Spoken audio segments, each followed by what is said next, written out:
ప్రకటన గ్రంథము 2వ అధ్యాయము 10వ వచనము నుండి 11వ వచనము వరకు మనం చదువుకుందాం. ఇదిగో మీరు శోధింపబడినట్లు అపవాది మీలో కొందరిని చెరసాలలో వేయబోచున్నాడు. 10 దినములు మీకు శ్రమ కలుగును. మరణము వరకు నమ్మకముగా ఉండుము, నేను నీకు జీవ కిరీటం ఇచ్చేదను. అయితే ఇక్కడ 3 భాగాలు మనం తీసుకుందామండి.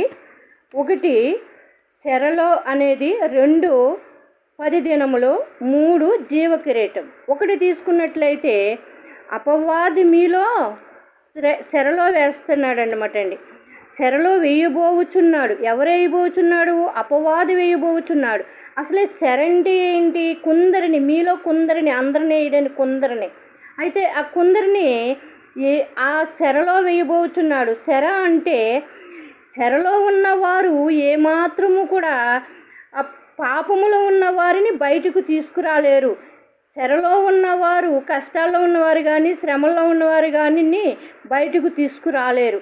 ఈ చెరలోనికి వెళ్ళకుండా, చెరలోని వెళ్ళే వారు ఏమాత్రము కూడా వీరికి ఒక విధముగా సేఫ్టీ అనేది ఉండదు, కష్టం ఉంటుంది.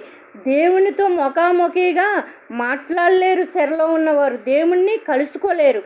ఈ చెరలోనికి దేవుని బిడ్డలు వెళ్ళకూడదు. ఎందుకంటే వెయ్యబోచున్నాడు అనేది క్రైస్తవులకి కొందరికి అర్థమైపోతుంది. ఏంటి, సాతాను చేసేటువంటి క్రియలు అర్థమైపోతుంది. కాబట్టి వెంటనే దాని నుండి మనం బయటికి రావలేదు. నేను దేవుని బిడ్డని, నేను అందులోకి వెళ్ళిపోతాను, నేను అందులోనే వెళ్తాను, లేకపోతే నేను అది వస్త్రంగా కప్పుకుంటానంటే సరే, ఏమాత్రము కూడా అది సాతానికి సంబంధించిన చెరలోనికి మనం వెళ్ళకూడదు. ఎందుకంటే మనం ఈ లోకంలో చెర నుండి బయటికి వచ్చి చెరలో లోపలికి వెళ్ళకుండా ఆ చెరని తప్పించుకుని నీ లక్ష్యం వైపుకి నువ్వు ఎక్కడికైతే దారి తీస్తున్నావో అక్కడికి వెళ్ళడం అనేది మంచిది. 2 10 దినములు, 10 దినములు నీకు శ్రమ కలుగును, అంతము వరకు నమ్మకము ఉండమంటున్నాడు. కాబట్టి 10 దినముల గురించి మనం నేర్చుకుందాం. 10 దినములు ఈ యొక్క గడియారం టైం చూసినప్పుడు 60 సెకండ్లు 1 నిమిషం. అప్పుడు ఒక 10 సెకండ్లు సాతానుది అయితే నీకు ఇంకా 50 సెకండ్లు మిగిలింది. ఇక నువ్వు తెలివితేటలు కలిగి జ్ఞానం కలిగి ఉన్నట్లయితే ఈ అపవాది దినములు కూడా 10 సెకండ్లు కూడా నీ దగ్గరికి తీసుకుంటే పూర్తి 60 సెకండ్లు నీకే అయిపోతుంది. ఈ 50 సెకండ్లలో కూడా నువ్వు దేవుని కలిగి ఉండి ఆ 10 సెకండ్లు నువ్వు తీసుకోవాలి. 2వది 3వది ఏంటంటే జీవ కిరీటము. ఇక్కడ మరలా చదువుతున్నాను, ఏమంటున్నాడు? జీవ కిరీటము ఎవరికి?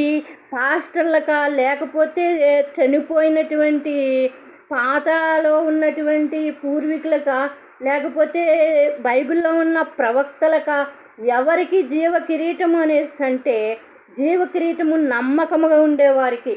అంతము వరకు నమ్మకంగా ఉండాలి. ఒకరోజు ఉండి ఒకరోజు లేకపోవటం, అంతము వరకు నమ్మకముగా అంటే దేవునికే ప్రార్థన చేస్తా కాదు, నీ బాధ్యతలు నెరవేర్చాలి. నువ్వు ఒక మంచి కుమార్తెగా ఉండాలి, ఒక మంచి భార్యగా ఉండాలి, మంచి భర్తగా ఉండాలి.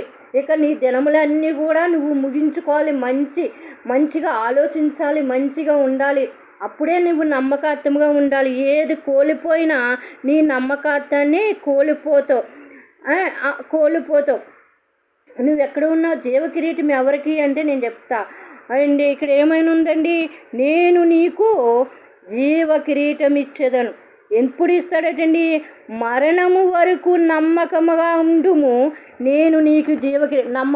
మరణాలు ఈ రోజుల్లో చూసారండి ఎలా చచ్చిపోతున్నారు. అలా చచ్చిపోయిన వాళ్ళకి జీవ కిరీటం ఉండదు. అందరికీ జీవ కిరీటం కాదు, క్రైస్తవులకు ఒక్కరికి మాత్రమే, అంత మాత్రమే కాదు, క్రీస్తుని ధరించుకున్న వారికి మాత్రమే జీవ కిరీటం. జీవ కిరీటం ఎవరికంటే నేను నీకు జీవ కిరీటం ఇచ్చేదని ఎవరు రాశారనేది అన్నీ పక్కన పెడితే ఇక్కడ దేవుడే చెబుతున్నటువంటి మాట ఏంటంటే నేను అంటున్నాడు, నీకు అంటున్నాడు. ఇంకేంటంటే కిరీటాలు చాలా ఉన్నాయి, కానీ ఇక్కడ జీవ కిరీటము ఎలా తయారుపడుతుంది, ఏం పెడితే జీవం వస్తుంది, మరి ఎలా తయారు చేస్తున్నారు, దేనితో తయారు చేస్తున్నారు, ఇవన్నీ నేను చెప్పకూడదండి. మీరు దేవుణ్ణి అడిగినప్పుడు దేవుడే మీకు చెప్తాడు. నేను చెప్పాను అనుకోండి, ఇప్పుడు నా మీద పడతారు, అందుకని చెప్పి నేను చెప్పట్లేదు. నేను నీకు జీవ కిరీటం ఇచ్చేదను. మరి మీరు జీవ కిరీటం పొందుకోవాలని నేను కోరుకుంటున్నాను. అయితే మీరు ఎక్కడున్నారు? క్రైస్తవులకు మాత్రమే జీవ కిరీటం, క్రైస్తువుని ధరించుకున్న వారికి మాత్రమే జీవ కిరీటం, మరి అందరికీ కాదు. అయితే జీవ కిరీటం పాస్టర్లకా మీకా అంటే ఖచ్చితంగా ప్రార్థన చేసి విశ్వాసులకు కూడా జీవ కిరీటము దేవుడు ఇస్తాడండి. అయితే ఇక్కడ మీరు ఎలా ఉన్నారంటే, మీరు గ్రహించేలాగా ఉన్నారా, లేకపోతే అడిగే దగ్గర ఉన్నారా? గ్రహించే దగ్గర ఉన్నారా? అడిగే దగ్గర ఉన్నారా? పొందుకునే వాళ్ళ దగ్గర ఉన్నారా? మీరు గమనించుకోండి. ఒకవేళ మీరు ఈ యొక్క జీవ కిరీటముల గురించి గ్రహిస్తాను అంటే మీరు గ్రహించండి. అడగాలి అనే ఉన్నప్పుడు అడగాలండి. అలాగే నేనైతే పొందుకునే దగ్గరే ఉన్నాను. నేను ఎప్పటి నుంచో నేను ఈ జీవ కిరీటముల గురించి అడుగుతున్నాను, కానీ నేను ఇంకా పొందుకోవట్లేదు. ఖచ్చితంగా నేను పొందుకుంటానండి. ఇంకా మీరు దయచేసి ఈ యొక్క మీరు ఈ జీవ కిరీటం పొందాలని నేను ఆశ అయితే కలిగి ఉన్నానండి. జీవ కిరీటం అనేది చాలా ప్రాముఖ్యమైంది. ఇక్కడ జీవ కిరీటము కూడా మీకు ఇక్కడ ఉండగానే పొందుకోవాలని, భూమిలో ఉండగానే, భూలోకంలో ఉండగానే జీవ కిరీటం ఇక్కడైతే మీకు జీవ కిరీటం కనపడదు, కానీ పరలోకంలో మీకు జీవ కిరీటం కనిపిస్తుంది. ఇక్కడ కొందరికి గ్రహించేవారికి, గమనించేవారికి అది అనుగ్రహించబడుతుంది. అయితే మరి ఈ యొక్క మీరు కలిగి ఉండాలని నేనైతే ఆశిస్తున్నాను. మీరు బైబిల్ ఖచ్చితంగా చదవండి. అలాగే మీరు దీని మీద ఆశ కలిగి మీరు ప్రార్థించినప్పుడు దేవుడు మీకు బయలుపరుస్తాడు. నేనైతే మీకు జీవ కిరీటము నమ్మకంగా ఉండాలని, మీకు జీవ కిరీటము కలిగి ఉండాలని నేనైతే ప్రార్థన చేస్తున్నాను. ఈ కొద్ది మాటలు మీ దేవుడు మీ హృదయంలో ఉంచునుగాక. ఆమేన్, ఆమేన్, ఆమేన్.